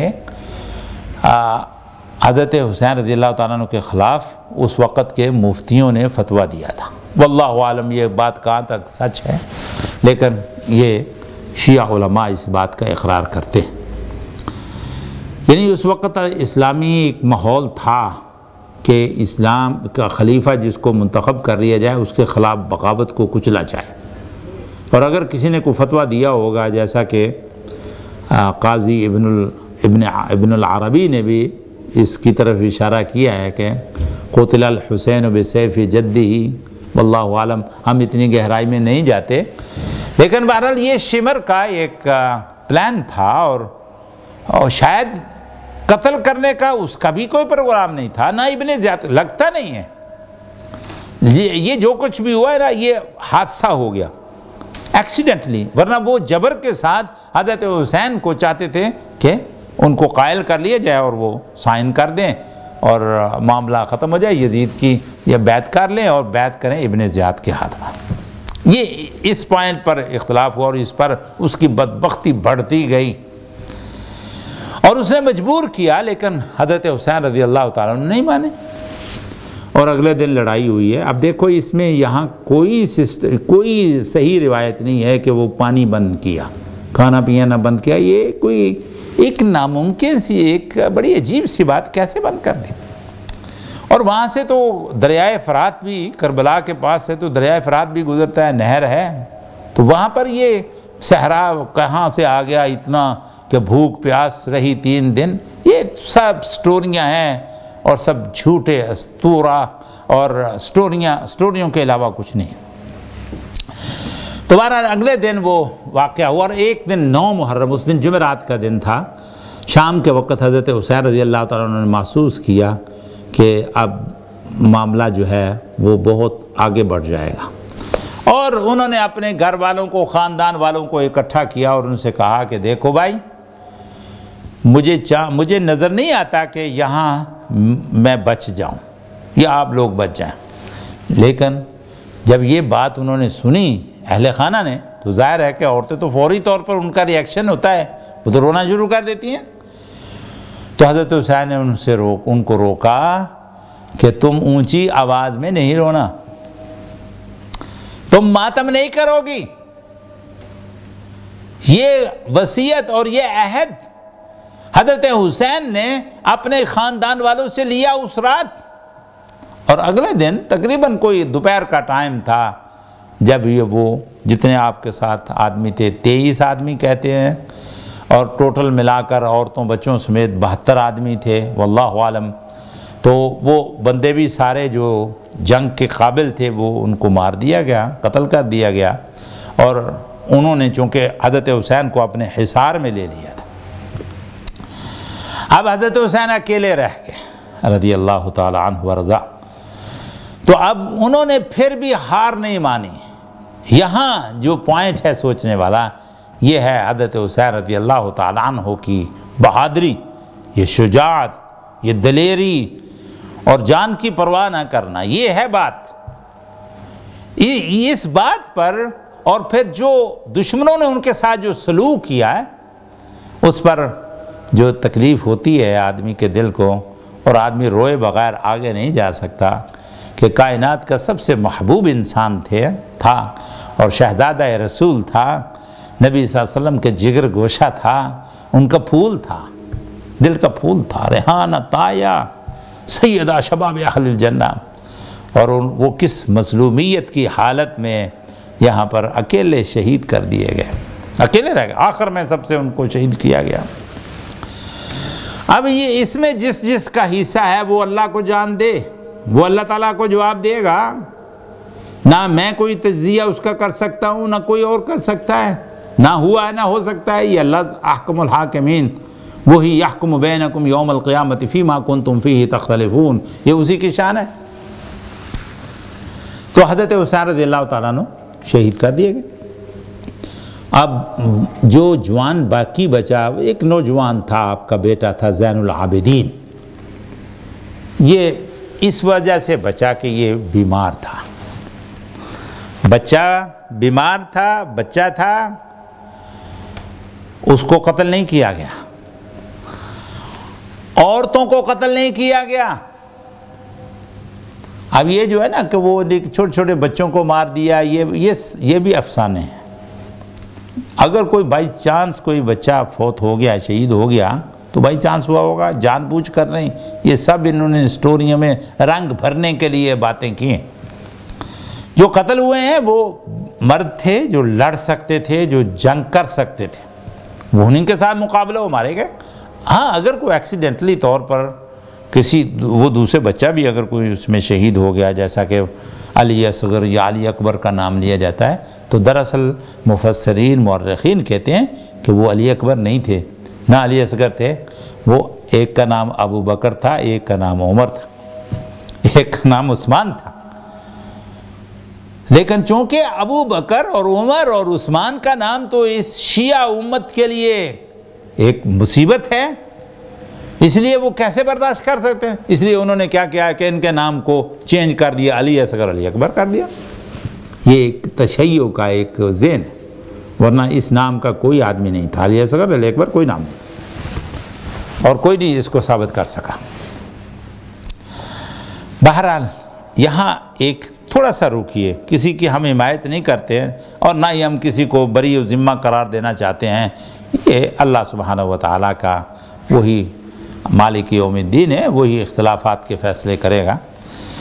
لیکن زین العابدین کو قتل کیوں نہیں کیا گیا؟ اس لیے نہیں کیا گیا کہ بیمار تھا، کیونکہ اصول تھے فوج کے، ہر زمانے میں رہے ہیں، آج بھی ہے اسلامی فوج کے خاص طور پر، کہ بچوں کو قتل نہ کیا جائے اور نہ ہی درخت کاٹے جائیں، نہ ہی عورتوں کو مارا جائے۔ یہ ساری چیزیں جو ہیں یہ ایک متفق علیہ ہیں، تو لحاظ کیا گیا اس زین العابدین کا، بیمار ہے یا بچہ ہے، نہیں مارا۔ تو اب دیکھیں نا کچھ نہ کچھ حرکتیں ہو رہی تھی نا، کچھ اس کے بیہائنڈ میں کچھ ان کے کچھ پلان تھا، کچھ ذہن تھا نا۔ اور یہ جو کہتے ہیں کہ بعض مفتیوں نے فتویٰ دیا کہ چونکہ حسین رضی اللہ تعالیٰ عنہ کا جو رویہ ہے وہ ایک خلیفہ وقت کے خلاف ہے، لہذا ان کا قتل جو ہے یا ان کا خون معاف ہے وغیرہ وغیرہ، تو یہ اصل میں کچھ احادیث کی موجودگی میں تھا، اور اب کہاں تک صداقت ہے یہ اللہ بہتر جانتا ہے، لیکن کچھ نہ کچھ چیزیں نظر آ رہی ہیں۔ اب ابن زیاد کے دربار میں جب پیش کیا گیا ان سب کو، تو وہاں پر حضرت زین العابدین نے خوب سنائی۔ ظاہر ہے کہ جس کا باپ مارا جائے، جس کا خاندان تباہ کر دیا جائے، اور دیار غیر میں جن کے ساتھ یہ ظلم کیا جائے، وہ تو آگ تو بھڑکتی ہے۔ تو زین العابدین نے باتیں کی اونچی آواز میں، تو اب ابن زیاد کا خیال ہوا کہ اس کو بھی قتل کر دیا جائے، ورنہ یہ تو فتنہ پھیلائے گا۔ تو حضرت زینب جو حضرت حسین رضی اللہ تعالی عنہ کی بہن تھی، انہوں نے ڈانٹا، ابن زیاد کو ڈانٹا کہ تم نے جو کچھ کرنا تھا ابھی تمہارا جی نہیں بھرا، اب ظالموں کو اور بھی کوئی چیز باقی ہے، اس بچے کو بھی مارنا چاہتے ہو۔ تو اس کی ڈانٹ سے ابن زیاد چپ ہو گیا، اور اس کے بعد پھر اس نے یہ قافلہ بھیجا ہے دربار یزید میں۔ دربار یزید میں جب یہ خبر پہنچتی ہے تو شیعہ مورخین وہ کہتے ہیں، ان کا یہ اقوال، ان کا یہ قول ہے یا ان کی تاریخ ہے یا ان کی رپورٹنگ ہے کہ اس حضرت حسین رضی اللہ تعالیٰ عنہ کا جب یہ لٹا پٹا قافلہ دمشق میں پہنچا ہے دربار خلافت میں، تو یزید نے اپنے گھر والوں کو پیغام بھیجا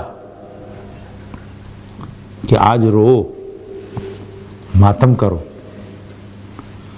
تمہارا حق ہے رونے کا۔ اب وہ پوری عبارت تو کوئی نہیں ذکر کسی نے کی، اور نہ ہی کوئی ظاہر ہے کہ ہمارے تک پہنچی ہے، لیکن ظاہر ہے اس نے یہ بھی کہا ہوگا کہ نواسہ رسول کو قتل کر دیا گیا اور میری اجازت کے بغیر کر دیا گیا، اور اتنا بڑا واقعہ اور اتنا بڑا صدمہ اور اتنا بڑا حادثہ واقعہ ہو گیا ہے۔ ہر آدمی کا دل جو ہے وہ پسیج جاتا ہے ان چیزوں کو سن کر۔ تو اس نے ان کو ماتم کرنے کا حکم دیا بقول ان کے، ہم نہیں کہتے، ہم نہیں اس بات کو مانتے،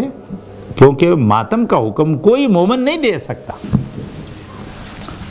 لیکن اس پر الزام یہ لگایا گیا یا اس کے وہ کردار پیش کیا گیا کہ اس نے اب سب سے پہلے تو حضرت حسین پر ماتم کس نے کیا جس کو یہ اسلام کا دشمن کہتے ہیں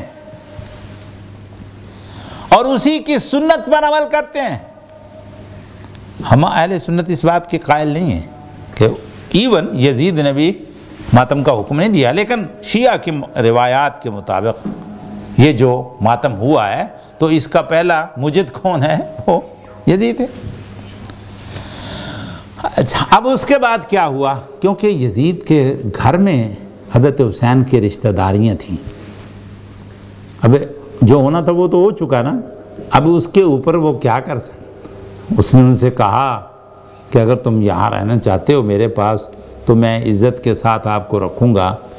اور آپ کی خاطرداری کروں گا، جو کچھ میں کر سکتا ہوں. واللہ یہ جو کچھ ہوا ہے یہ میرے حکم سے نہیں ہوا. اور اللہ ابن سمیہ پر لعنت کرے، یعنی ابن زیاد، ابن سمیہ اس کو کہتے تھے، کیونکہ عربوں کی عادت تھی کہ جب وہ کسی پر لعنت کرنا چاہتے نا، ملامت کرنا چاہتے، طعن کرنا چاہتے، تو باپ کے نام سے نہیں بلکہ ماں کا نام لیتے تھے. باپ کے نام سے شجاعت اور بہادری کا سیمپل پیش کرتے تھے. جیسے نبی صلی اللہ علیہ وسلم نے حنین کے موقع پر کیا فرمایا؟ انا ابن عبد المطلب، انا النبی لا کذب، انا ابن عبد المطلب، میں نبی ہوں، سچا نبی ہوں اور میں عبد المطلب کا بیٹا ہوں. تو باپ کا نام جو تھا وہ بہادری کے لیے لیا جاتا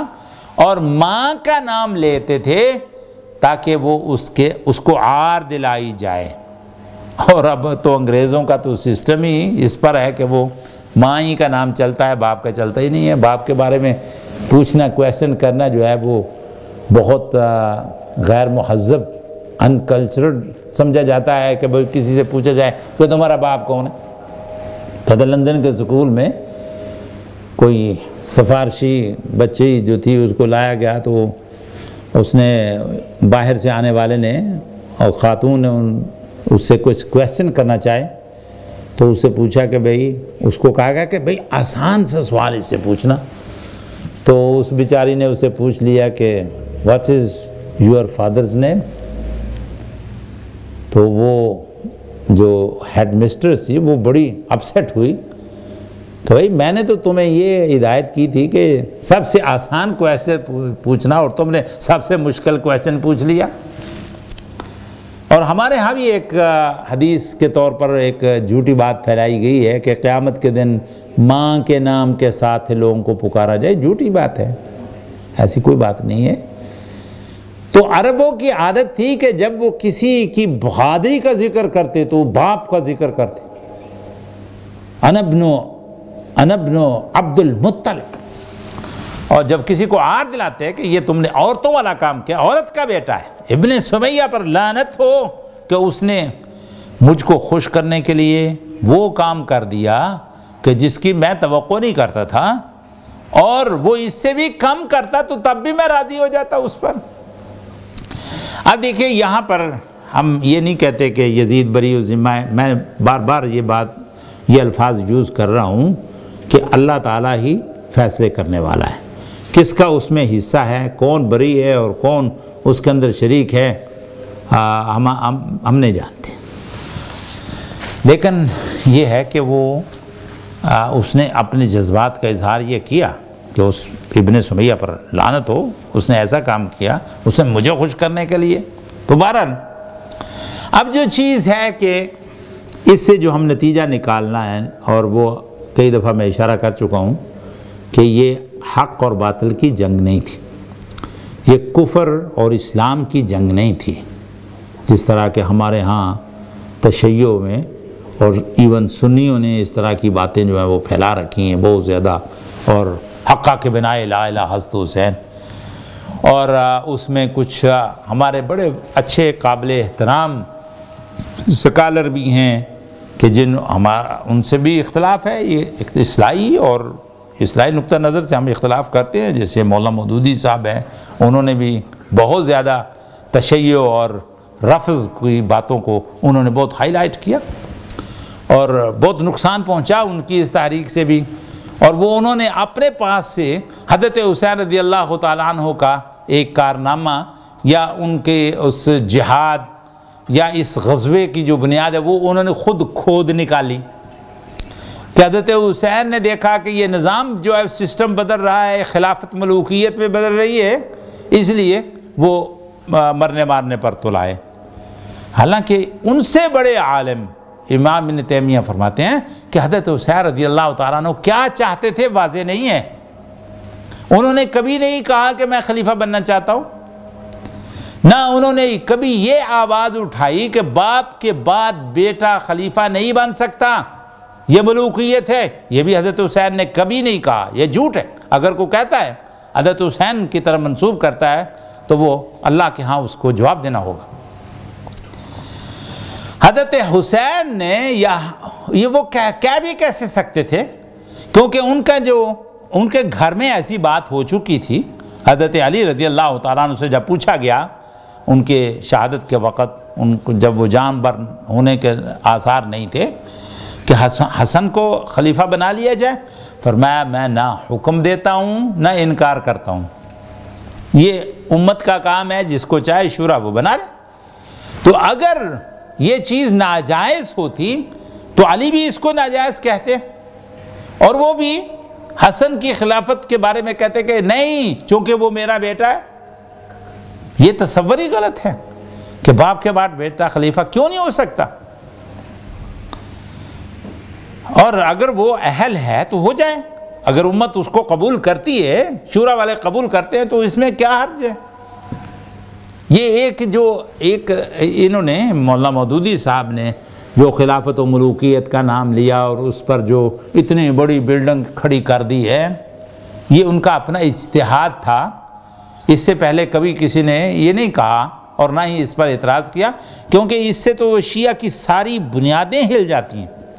ان کی تو سارے مذہب کی بنیادی باپ کے بعد بیٹا، اس کے بعد پھر اس کا بیٹا، اس کے بعد پھر اس کا بیٹا، 12 تک یہ بات پہنچتی ہے۔ وہ کیسے بیچارے انکار کر سکتی ہیں اس بات سے؟ یہ ملوکیت اور خلافت یہ ساری باتیں ہیں، اور اپنے ذہن سے انتم سمیتموہا انتم و آباؤکم، تم نے اپنے ذہن سے نکال رکھی ہیں۔ جیسے تصور کر لیا گیا کہ جو حضرت عبد القادر جیلانی ہیں وہ محبوب سبحانی ہیں، وہ اولیاء اللہ کے اندر ان کی وہی شان ہے جو نبیوں کے اندر محمد مصطفیٰ کی شان ہے، نعوذ باللہ من ذالک۔ یہ لوگ باتیں کرتے ہیں، اور یہ افسانے ہیں کہ فلاں آدمی تھا، وہ دریا پہ چلتا تھا اور ہواؤں میں اڑتا تھا اور ایسے کرتا تھا اور یہ کرتا تھا، یہ ولایت، اور ہم اس پر بھی انشاءاللہ کبھی تفصیل سے بات کریں گے۔ تو یہ سب وہ نام اب لوگوں نے نام رکھے ہوں، کسی کا گنج بخش، کسی کا داتا صاحب، کسی کا مشکل کشا، کسی کا غوث اعظم، تو یہ قرآن کی اس آیت کے مطابق یہ جھوٹے نام ہیں کہ سمیتموہا انتم و آباؤکم ما انزل اللہ بہا من سلطان، کہ تم نے یہ خود نام رکھے ہوئے ہیں، اللہ نے اس کے لیے کوئی دلیل نازل نہیں فرمائی۔ تو یہ ہے وہ چیز۔ تو حضرت حسین رضی اللہ تعالیٰ عنہ اور یزید کے ساتھ جو ایک لڑائی یا چپ کلش، اور پھر اس کے بعد یزید کو جو برا بلا کہا جاتا ہے، اس کے اوپر بہت سارے تبرے بھیجنے، یہ اور اس طرح یہ ماتم، میں کہتا ہوں کہ یہ جو ہمارے بھائی ہیں شیعہ، اگر ان کے مذہب میں سے یہ چیزیں نکال دی جائیں، واقعہ کربلا نکال دیا جائے، تو کیا بچے گا ان کے پاس؟ نہ ان کو نماز سے کوئی غرض، نہ روزے سے، نہ حج سے، نہ زکوٰۃ سے، ان چیزوں سے کوئی غرض نہیں ہے۔ یہ ایک سب ضمناً چیزیں ہیں، اصل چیز ہی واقعہ کربلا، اور واقعہ کربلا نکال دیا جائے تو ٹائیں فش، کچھ بھی نہیں رہ جاتا باقی ان کے ذاکروں کے پاس۔ اس لیے پھر وہ بیچارے رلاتے ہیں، روتے ہیں، رلاتے ہیں، غم حسین کی یاد مناتے ہیں۔ اس طرح غم سب کو ہے، غم کی یاد بھی آپ منائیں، ٹھیک ہے۔ ایک واقعہ ہوا اللہ تعالیٰ نے بھی ذکر کیا، پچھلے لوگوں کے واقعات ذکر فرمائے، ام حسبتم ان تدخلوا الجنہ ولما یاتکم مثل الذین خلوا من قبلکم مستهم البأساء والضراء۔ یہ حضرت ابراہیم علیہ السلام کا واقعہ اللہ تعالیٰ نے بیان فرمایا کہ ان کو آگ میں ڈالنے کی سازش کی گئی، اور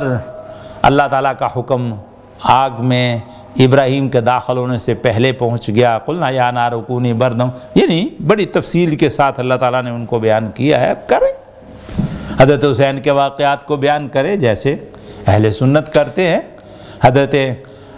زکریا علیہ السلام کا واقعہ بیان کرتے ہیں، حضرت یحییٰ علیہ السلام کا واقعہ بیان کرتے ہیں، اور بہت ساری چیزیں ہیں قرآن کے اندر ہیں، جائز ہے، غم بھی ہے، رونا بھی جائز ہے، لیکن جو چیزیں جائز نہیں وہ ماتم ہے۔ شیعہ مذہب کے اندر 4 تے ہے، 4 تے تا، ماتم، تعزیہ، تبرہ اور تقیہ، اور یہ چاروں ہی اسلام کے خلاف ہیں۔ تعزیہ یہ ایک شرک کا ایک دروازہ ہوتا ہے، قبر کی نقل بنائی جاتی ہے، پھر اس کو جھنڈیوں سے پھر اس کو سجایا جاتا ہے، سنوارا جاتا ہے، اس پر پھول ڈالے جاتے ہیں، یہ وہ، اور لوگوں کو ان گھوڑے کے اندر سے نیچے سے گزارا جاتا ہے بچوں کی شفا کے لیے، اور ان سے منتیں مانگی جاتی ہیں۔ یہ سب شرک چیزیں، اسلام کا ان کے ساتھ کوئی تعلق نہیں۔ اللہ سبحانہ وتعالیٰ نے واضح بیان فرمایا، ان اللہ لا یغفر ان یشرک بہ ویغفر ما دون ذلک لمن یشاء ومن یشرک باللہ فقد ضل ضلالا بعیدا۔ تو یہ اللہ تعالیٰ نے اس کو شرک کو معاف نہیں کرنا، اس نے صاف کلیئر کر دیا، من یشرک باللہ فقد حرم اللہ علیہ الجنہ، کہ جس نے اللہ کے ساتھ شرک کیا اللہ نے اس کو جنت میں داخل ہونا حرام قرار دے دیا۔ تو اسلام کے اندر شرک کی کوئی گنجائش نہیں، تعزیہ صرف شرک ہی شرک ہے۔ اور دوسری چیز ہے ماتم۔ یہ ماتم کیا ہے؟ اسلام نے تو ماتم کو منع کیا۔ حضرت ام عطیہ سے بخاری کی روایت ہے، ام عطیہ فرماتی ہیں کہ نبی صلی اللہ علیہ وسلم پر یہ آیت اتری، یا ایھا النبی اذا جاءک المؤمنات یبایعنک علی ان لا یشرکن باللہ شیئا ولا یسرقن ولا یزنین ولا یقتلن اولادہن ولا یأتین ببہتان یفترینہ بین ایدیہن ولا یعصینک فی معروف، کہ معروف میں وہ آپ کی نافرمانی اے نبی نہیں کریں گی۔ مفسرین نے کہا اس سے مراد کیا ہے کہ وہ مرنے والوں پر ماتم نہیں کریں گے، کیونکہ عربوں کے اندر یہ رواج تھا، انہوں نے ایک خاندان، جس طرح ہمارے بھی انڈیا پاکستان میں بھی کچھ خاندان ہوتے ہیں جو مرنے والوں کے لیے جاتے ہیں اور ان پر ماتم کرتے ہیں اور سارا حسب و نسب بیان کرتے ہیں، اسی طرح عربوں کے اندر بھی تھا کہ کسی کے اس کے فضائل بیان کرنا، اس کی خوبیاں، اس کے کارنامے بیان کر کے لوگوں کو رلایا جاتا تھا۔ اب نبی صلی اللہ علیہ وسلم بیعت لیتے تھے تو ان سے یہ کہتے تھے کہ بھائی نوحہ نہیں کرو گے، ماتم نہیں کرو گے۔ تو ایک عورت نے ہاتھ کھینچ لیا، کہنے لگی میں تو بیعت نہیں کرتی، مجھے اجازت دیجیے کچھ دیر کے لیے، پھر میں آتی ہوں واپس۔ وہ گئی، اور جن گھروں میں وہ گئی ہے ان سے کہنے لگی کہ بھئی دیکھو میں نے اسلام قبول کرنا ہے، اسلام قبول کرنے لگی ہوں، تم ایسے کرو کہ تمہارے جو فلاں فوت ہوئے تھے نا، تو یا میرے فوت ہوئے تھے تو تم نے سیاپا کیا تھا، اب تم بھی مجھ سے کروا لو، کیونکہ میں نے اسلام قبول کر لینا ہے، تو اس کے بعد یہ ماتم حرام ہو جائے گا، تو پھر نہ مجھ کو تانا دینا کہ بھئی تمہارا جو قرض تھا وہ تم نے دیا نہیں اور ایسے ہی تم نے اسلام قبول کر لیا، تو بعد میں مجھے تانا نہیں دینا۔ وہ کہہ لیں گے انتریاں یہ تیرے مرن ساڑھے سارے زندہ، تو کنا تے ماتم کرنا ہی ہے۔ تو یہ اسلام نے اس بات سے منع کیا کہ ماتم جائز نہیں ہے، کسی بھی شکل میں جائز نہیں ہے۔ دیکھیں خوشی کے موقع پر رقص، خوشی حد سے زیادہ کرنا، یہ بھی جائز نہیں ہے۔ اور غم کے موقع پر رونے سے زیادہ اور اونچی آواز میں رونا، بین کرنا، نوحہ کرنا، سیاپا کرنا، یہ حرام ہے۔ وہ ہندوستان کا آخری تاجدار، بڑا خوبصورت وہ اس کا شعر ہے، وہ کہتا ہے ظفر آدمی اس کو نہ جانیے گا، ہو وہ کیسا ہی صاحب فہم و ذکا، جسے عیش میں یاد خدا نہ رہی، جسے تیش میں خوف خدا نہ رہا۔ یہ تو ہوئے ان کے ایک ماتم کی تا، ایک تعزیے کی تا، اور تیسری ہے تبرہ۔ تبرہ کیا ہے؟ کہ گالیاں نکالنا، لان تان کرنا، کن لوگوں پر؟ جن کو اللہ نے ساری مخلوق میں نبیوں کے بعد دوسرے نمبر پر رکھا۔ افضل البشر بعد الانبیاء ابو بکر صدیق رضی اللہ تعالیٰ عنہ، عمر، عثمان، معاویہ رضی اللہ تعالیٰ عنہم اجمعین، یہ تو کریم ہیں، مکھن ہیں۔ اچھے لوگوں کو گالیاں دینا یہ اشیعہ کا عقیدہ ہے، اس کے عقیدے کی بنیاد۔ میں نے ایک اپنے شیعہ سے جو ہمارے گھر میں آتا جاتا تھا، میں نے اسے کہا، میں نے کہا کہ بھئی دیکھو عجیب بات ہے، تمہارے کیا مذہب ہے؟ سب کا مذہب محبت والا ہے، خاص طور پر اہل الحدیث کا مذہب کتنے محبت والا ہے، نہ کسی امام کے خلاف، نہ کسی پیر بزرگ کے خلاف، نہ کسی اہل بیت کے خلاف، سب کی عقیدت، سب سے محبت، سب سے کے ساتھ یاری دوستی ہے، کسی کو کوئی یعنی محبت کی دعوت ہے۔ اور تمہارے مذہب کی بنیاد ہی تبرہ پر ہے، اظہار برات، اعلان برات، تبرہ۔ حالانکہ تبرہ جو ہے یہ ویسے ایک اچھا لفظ نہیں ہے، تبرہ نکالنا، یہ کسی یعنی معتدل مزاج آدمی کا کام نہیں ہے تبرہ کرنا، گالم گلوچ بکنا، یہ کوئی شرافت کی بات نہیں، انسانیت کی بات نہیں ہے۔ تو میں نے کہا تمہارے مذہب سے تبرہ نکال دیے جاتے ہو، تمہارا کون سا مذہب یہ کو قابل قبول ہے کہ جس کو آدمی کو اختیار کر سکے سوائے جھوٹ بولنے کے؟ اور تیسری چیز جو ہے وہ شیعہ مذہب کی بنیاد کی، وہ ہے تقیہ۔ تقیہ کیا ہے؟ پردے میں چھپ جانا۔ مثلا ایک آدمی پوچھتا ہے کہ تم علی رضی اللہ عنہ کو مشکل کشا کہتے ہو، شیر حیدر کرار کہتے ہو، سب کچھ کہتے ہو، کہ اس کے ہاتھ میں زمین آسمان، ساتوں آسمان، سب فرشتے اس کی تلوار سے ڈرتے تھے، وہ تلوار مارتا تھا تو سارے قلعے کٹ جاتے تھے۔ اس میں کوئی شک نہیں، بہادری، علم، حکمت حضرت علی رضی اللہ تعالیٰ عنہ کا خاصہ تھا، اس میں شک نہیں ہے، ہمارے بھی وہ قابل احترام ہیں، بلکہ ہمارے ہی قابل احترام ہیں۔ لیکن تم ان کو مشکل کشا کہتے، اب تمہارا گڈھا پھنس جائے تو علی کو بلاتے ہو، اس کو مشکل کشا کہتے ہو، تو ایک آدمی کے ذہن میں سوال آ سکتا ہے نا کہ بھئی کربلا میں کیا ہوا؟ کربلا میں ان کی طاقت، ان کی مشکل کشائی اور ان کی قدرت کہاں گئی؟ بچے اتنے شہید ہو گئے اپنے خاندان کے، تو ان کو کیوں نہیں بچایا؟ اب اس سے وہ بچ نہیں سکتے سوائے اس سے کہتے جی یہ تقیہ تھا اور یا تقدیر تھی، یعنی اس بہانے سے وہ اس وار سے بچ جاتے ہیں کہ جس سے بچنا ان کے لیے کوئی معقول راستہ ان کے پاس ہے نہیں۔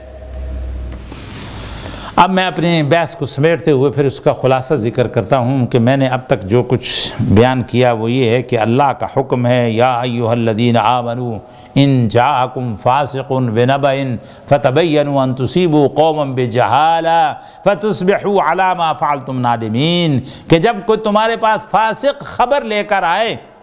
تو اس کی ریسرچ کرو، اس کی تحقیق کرو، یہ نہ ہو کہ جہالت کی وجہ سے تم کسی قوم کے ساتھ ٹکر لے لو، مصیبت میں ڈالو کسی کو، کوئی مصیبت اس پر نازل ہو جائے اور بعد میں تمہیں پتہ چلے کہ یہ تو مجھے صحیح خبر نہیں تھی، اس لیے اللہ تعالیٰ کا ارشاد ہوا کہ تم اس کی فتبینوا، اس کی تحقیق کرو۔ اسی طرح کے اور احکام ہیں جو سلام کے بارے میں، کہ جب فوجیں مسلمانوں کی گئیں دوسرے علاقوں میں تو اب لوگ جو تھے وہ بچنے کے لیے وہ ان کے پاس آتے، تو وہ حقیقی مومن بھی ہوتے تو وہ سلام کہتے تھے کہ بھائی السلام علیکم، کیونکہ ان کو پتہ تھا جب سلام کہہ دیا جائے تو مسلمان قتل نہیں کرتے۔ لیکن وہ لوگوں نے بچنے کے لیے بھی یہ بہانہ شروع کر دیا، تو اب لوگوں نے کیا کیا کہ ان کا اس بہانے کو قبول نہیں کرتے تھے۔ اللہ تعالیٰ نے فرمایا یا ایھا الذین آمنوا اذا ضربتم فی سبیل اللہ فتبینوا ولا تقولوا لمن القی الیکم السلام لست مؤمنا، کہ تم تحقیق کر لو بے شک، اور لیکن کسی کو یہ مت کہو کہ تیرا اسلام قبول نہیں ہے، تو اپنی جان بچانے کے لیے اسلام کو آڑ بنا رہا ہے، جیسا کہ ہوا بالفعل ایسے بھی، اور حضرت خالد نے اس کو قتل بھی کر دیا۔ نبی صلی اللہ علیہ وسلم نے بہت زیادہ اس پر اظہار افسوس فرمایا کیا حالت ہوگی جب وہ اپنا سر لے کر میرے پاس آئے گا یا اللہ کے پاس جائے گا اور پوچھے گا کہ میں کیوں قتل ہو گیا، حالانکہ میں تو مسلمان تھا۔ انہوں نے کہا جی وہ تو اوپر سے سلام کہتے ہیں، اوپر سے وہ اسلام کا اظہار کرتے ہیں۔ تو حضور نے فرمایا اشققت قلبہ، تو نے اس کے سینے کو پھاڑ کے دیکھا تھا کہ اس کے اندر اسلام موجود تھا یا نہیں تھا، یہ تم نے اس کو پھاڑ کر دیکھا تھا؟ تو اس کا حکم جو ہے وہ نہیں دیا گیا۔ فرمایا کہ جب کوئی تمہارے پاس آئے اور تمہیں کوئی خبر سنائے فتبینوا، تم اس کی تحقیق کر لو، اور اگر تم ایسا نہ کرو گے تو پھر تمہیں ملامت کا سامنا فتصبحوا علی ما فعلتم نادمین۔ اور دوسری جو میں نے روایت ذکر کی کہ حضور پیارے آقا علیہ الصلوۃ والسلام نے فرمایا کفا بالمرء کذبا ان یحدث بکل ما سمع، کہ ایک آدمی کے جھوٹا ہونے کے لیے یہی بات کافی ہے کہ وہ ہر روایت کو آگے بیان کر دے، تحقیق کیے بغیر کہ یہ سچ ہے یہ جھوٹ ہے، وہ اس کو آگے بیان کرے اور اپنا وہاں پر اپنا روب جمائے۔ تو یہ بھی ایک جہالت ہوتی ہے، اللہ تعالیٰ نے اس سے منع کیا۔ تو اگر ہم ان دونوں چیزوں کو دیکھیں تو واقعہ کربلا کی جو کیفیت میں نے آپ کے سامنے بیان کی کہ کوفے والوں نے خط لکھے، حضرت حسین رضی اللہ تعالیٰ عنہ تحقیق کرنا چاہتے تھے کہ بھئی یہ لوگ واقعی میرا ساتھ دیتے ہیں یا یہ ویسے ہی مجھے کسی آزمائش میں ڈالنا چاہتے ہیں۔ پھر جب مسلم بن عقیل کو انہوں نے شہید کر دیا تو اس کا زیادہ پھر ریاکشن ہوا کہ حضرت حسین نے کہا کہ ان لوگوں کی غداری ظاہر ہوگی، ہمیں واپس جانا چاہیے، لیکن ان کے بھائیوں یا بیٹوں نے نہیں جانے دیا۔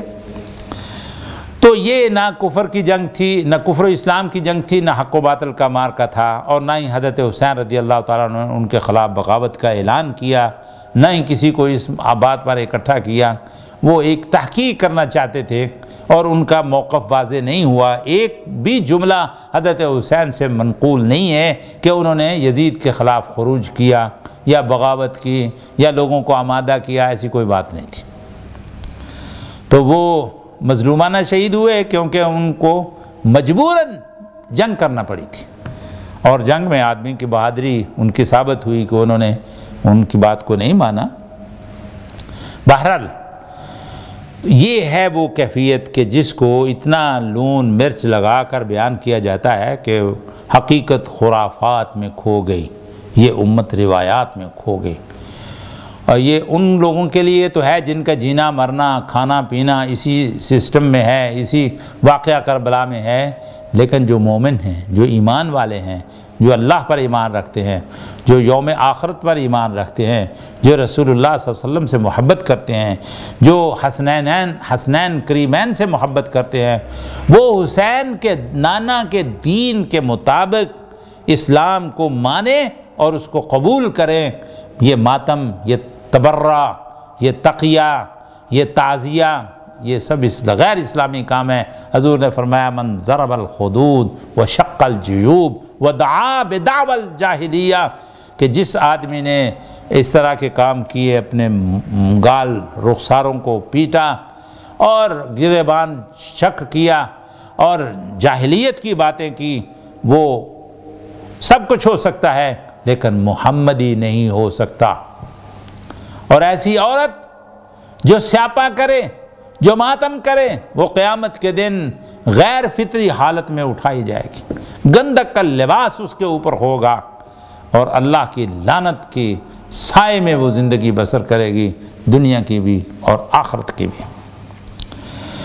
تو اللہ سبحانہ و تعالیٰ سے دعا کرنی چاہیے کہ وہ ہم کو حق بات بتائے، حق بات سجھائے، سیدھا راستہ بتائے اور سیدھے راستے پر چلنے کی توفیق عطا فرمائے۔ ہمارے دلوں کے اندر کوئی کمی نہیں ہے، انشاءاللہ ہمارے ان کے ساتھ محبت ہے، رہے گی، وہ ہمارے ایمان کا حصہ ہے، لیکن ان کی نسبت سے اور اس بہانے سے حضرات صحابہ اکرام کی عظمت، ان کی عدالت کو مجروح کرنا، یہ کہا کہ انسانیت ہے۔ حضرت ابو بکر رضی اللہ تعالیٰ عنہ کا شہادت حسین میں کیا ہاتھ ہے؟ حضرت عمر کا کیا ہاتھ ہے؟ حضرت عثمان کا کیا ہاتھ ہے؟ حضرت امیر معاویہ کا کیا ہاتھ ہے؟ دوسرے صحابہ جن کے بارے میں شیعہ کہتے ہیں کہ ارتد الناس، سب کے سب مرتد ہو گئے، ان کا اس میں کیا ہاتھ ہے؟ وہ جی حضرت امیر معاویہ کو اپائنٹمنٹ کیا تھا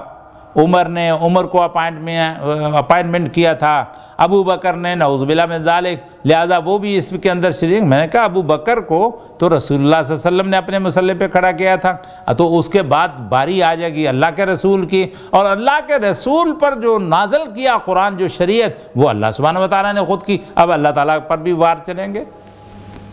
تو یہ عجیب سا مذہب ہے جس کی کوئی بنیاد انسانیت والی نہیں نظر آتی۔ تو اس کو ذہن میں رکھنا چاہیے اور دعا کرنی چاہیے کہ اللہ تعالیٰ اس امت کو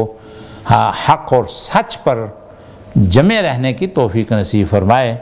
اور یہ نہیں ہے کہ اس کا جو کچھ بھی ہوتا ہے وہ حسینیت ہے یا یزیدیت ہے،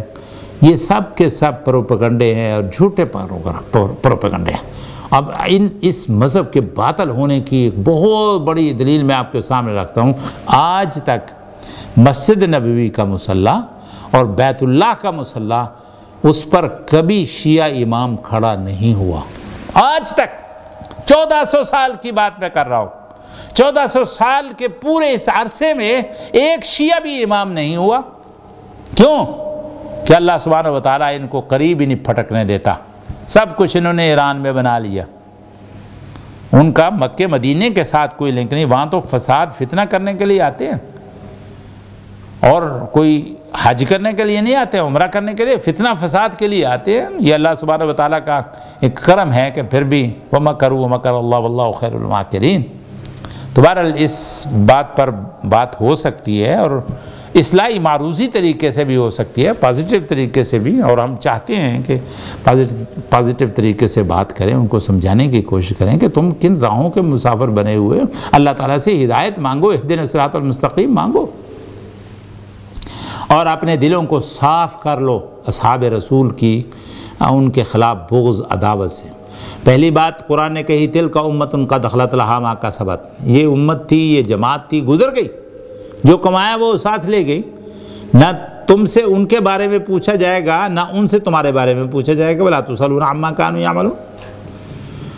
اور دوسری بات یہ ہے، ایک تو یہ بات کہ وہ